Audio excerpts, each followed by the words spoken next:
name's Olivia, and my problem was I'm getting students to look at how you can kind of work with like all the codes and conventions of how you're showing your work, but kind of playing around with it and using it in,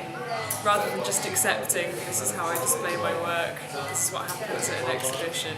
but kind of working with it and not getting bogged down by it, but kind of playing and responding to it. So we went to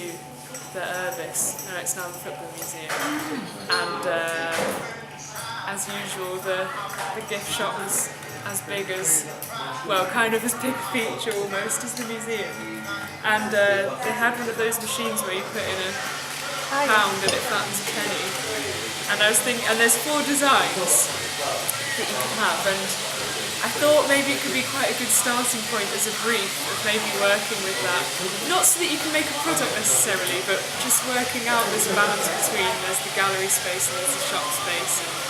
kind of the crossover with it, how you could maybe use it. So it's almost like the start point of a brief, but I thought by giving them a specific kind of task rather than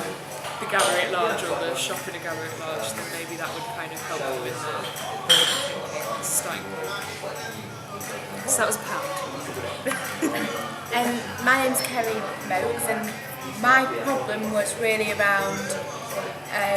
how I encourage students to engage with the notion of socio-cultural development and what that means for them and for children's development. And it's something that they really struggle with. And I didn't buy anything, but in part I think that was a deliberate decision not to buy anything, because what I found was we went to the Urbis and we looked around the Football Museum and we took lots of photographs of things that were culturally significant. Like you walk into the Football Museum and they've got arcade machines which have nothing to do with football, and what does that say about our culture? So I was thinking more along the lines of what I could get the students to go out and do in terms of looking around Manchester and looking at the different symbols,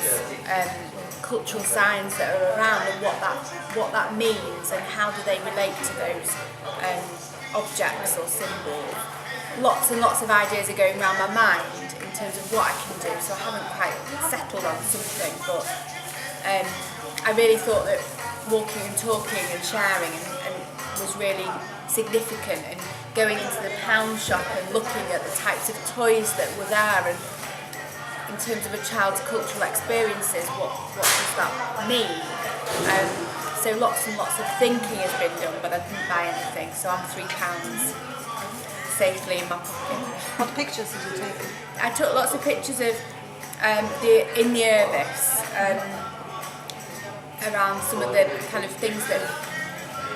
I was uncomfortable with being there, maybe, or just not what could be seen as cultural signs. Like there was a big exhibition around disability, so almost like a box ticking exercise, because it didn't feel like it was genuinely part of the museum exhibition, it was just there, this is what we do in terms of disability. So it said a lot for me. I'm still struggling with how I would get the students to engage with something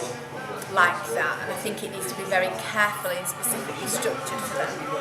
That's it really.